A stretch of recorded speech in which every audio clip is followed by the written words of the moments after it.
It was 8:15 a.m. Mark, a senior developer and a single dad to a 7-year-old girl, walked into the office 15 minutes late. He had been at the emergency room all night because his daughter had a severe asthma attack. He hadn't slept. He was terrified, but he showed up because his team needed him. Instead of being met with empathy, he was met by Richard, the newly appointed CEO of Apex Tech. Richard didn't ask how Mark's daughter was. He didn't care about Mark's flawless 5-year track record. Richard was looking for an excuse to cut costs and make his quarterly margins look better to the board. So, right there in the hallway, in front of the entire floor, Richard fired him. No severance, no warning. Just a cardboard box and a security escort to the door. Richard thought he was trimming the fat. He thought he was untouchable. What he didn't know was that he had just fired the only man holding his entire company together. And karma. Oh, karma was about to collect its debt with interest. Mark wasn't just a coder. He was what the industry calls a 10X developer. He was the lead systems architect at Apex Tech, a mid-sized software company that managed data logistics for major retail chains. Mark was a quiet guy. He kept his head down, worked long hours, and never complained. Why? Because 3 years prior, his wife had passed away, leaving him to raise their daughter, Lily, completely alone. Lily had chronic health issues, meaning Mark's entire life was a balancing act of doctor's appointments, hospital bills, and coding until 3 a.m. His job wasn't just a career, it was his lifeline. He needed that health insurance. Then there was Richard. Richard was brought in as the new CEO after the original founder retired. Richard was a textbook numbers guy. He didn't know how to code. He didn't understand the product. What he did understand was how to squeeze pennies, to make profit margins spike in the short term. He was a shark, and he wanted to prove to the board that he was aggressive. Richard's first order of business, a mandate he called extreme efficiency. He started micromanaging. He removed remote work options. He tracked bathroom breaks. But worst of all, he started looking at the payroll, completely blind to the actual value his employees provided. Mark, being a senior architect, had one of the highest salaries in the engineering department. To Richard, Mark wasn't the backbone of the company. Mark was just a bolded number on an Excel spreadsheet that needed to be erased. He was just waiting for the right moment. And sadly, a medical emergency gave Richard exactly what he wanted. When Mark was escorted out of the building that Tuesday, his world collapsed. Let me paint a picture for you. You're holding a cardboard box with a coffee mug and a few photos of your kid. You have no job, no health insurance, and a stack of medical bills on your kitchen counter. Mark was devastated. He spent the first week in a state of pure panic, sending out dozens of resumes, terrified of what would happen to his daughter. But back at Apex Tech, Richard was practically taking a victory lap. He sent a company-wide email about streamlining operations and making tough choices for a brighter future. The board of directors praised his decisive action. They saved $150,000 a year by cutting Mark's salary.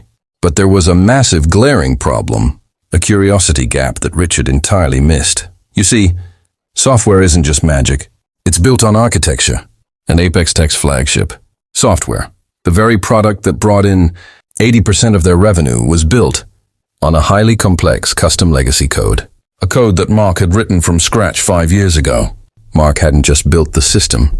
He was the only one who truly understood its quirks. When servers went down at 2 a.m., Mark was the guy fixing it in his pajamas.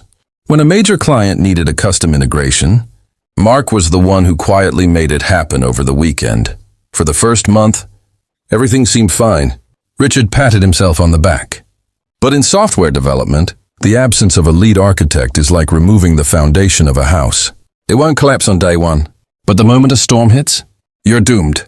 And the storm was coming in the form of an upcoming system migration called Update 4.0. The junior developers, who were now forced to take over Mark's workload without a pay raise, were completely lost. They opened Mark's codebase, and it was like trying to read ancient Greek without a dictionary. They tried to warn Richard. The lead project manager specifically told the CEO, "We cannot launch Update 4.0 without Mark. The infrastructure isn't stable." Richard's response? Figure it out or you're next. Let's fast forward 3 months. It's launch day for Update 4.0. Apex Tech's biggest client a massive national logistics chain that pays them $4 million a year, is relying on this update for their holiday season tracking. Richard pushes the green light. Within 20 minutes, the entire system crashed. And I don't mean a little glitch where the page loads slowly. I mean a catastrophic total server blackout. Data was corrupting. Client orders were vanishing into the ether. Panic set in. The engineering floor was a war zone. The developers scrambled, trying to revert the code, trying to patch the leaks, but every fix they applied broke 3 other things.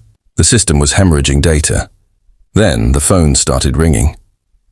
The logistics client was furious. They were losing hundreds of thousands of dollars by the hour because they couldn't track their fleet. Richard stormed onto the engineering floor, his face red, demanding someone fix it immediately. But the team just stared at him. Finally, a brave junior developer stood up and said the words Richard never wanted to hear. "We don't know how.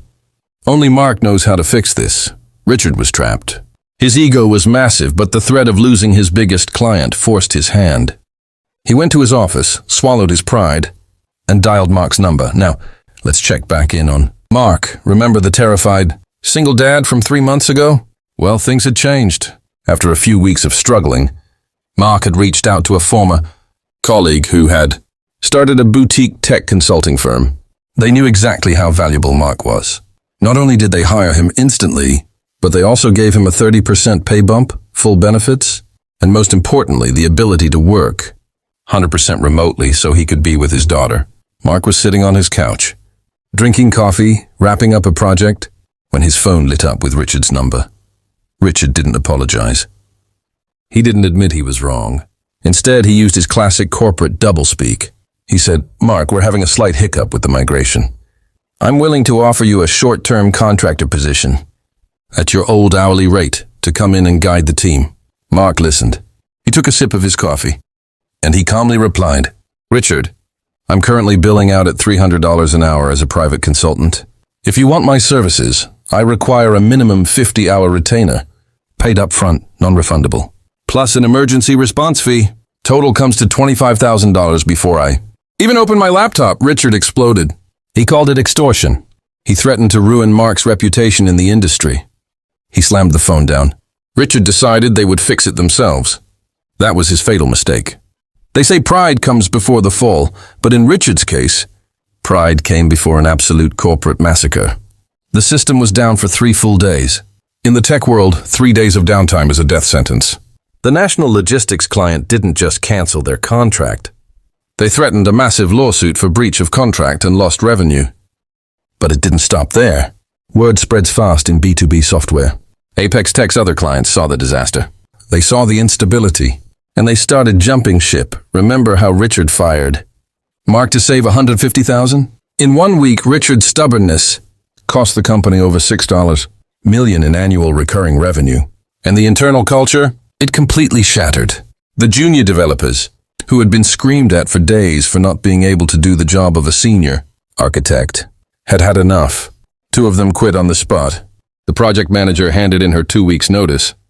The very people Richard needed to rebuild the company were walking out the front door. Over the next 8 months, Apex Tech went into a death spiral.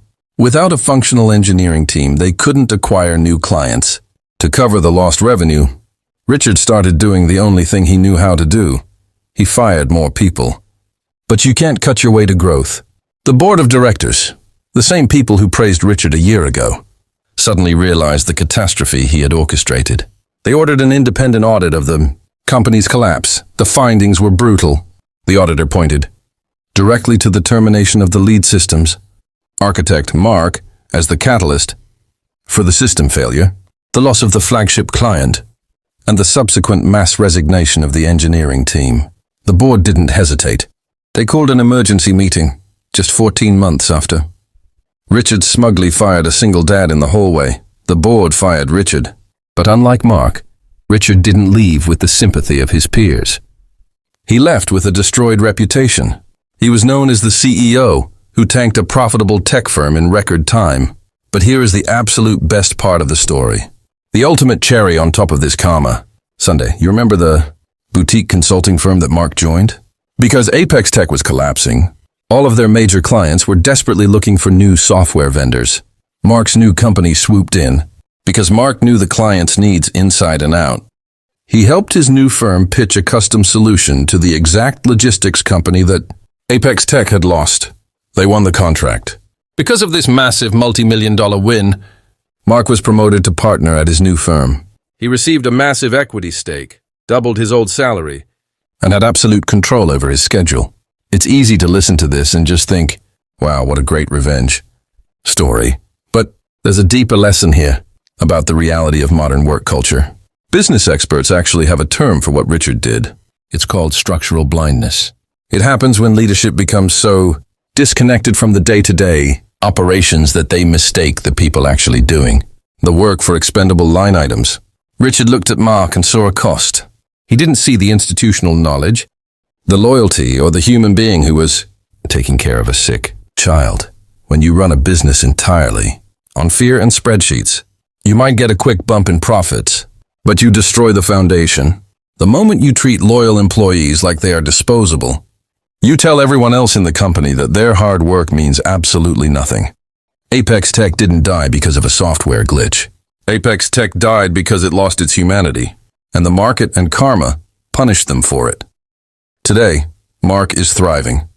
His daughter's health is stable, he's financially secure, and he works for a company that values his talent and his humanity. As for Apex Tech, the company was eventually sold for scraps, acquired by a competitor for a fraction of its former valuation. And Richard? Last I heard, he's been struggling to land a C-suite position ever since. Turns out, ruining a multi-million-dollar company isn't great for your LinkedIn profile. Now, I want to hear from you. Have you ever worked for a boss like Richard?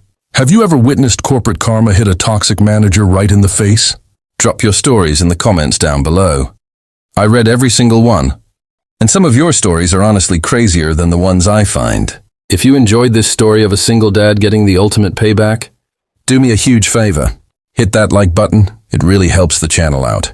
And if you haven't already, subscribe and turn on notifications so you never miss a new video. Thanks for watching.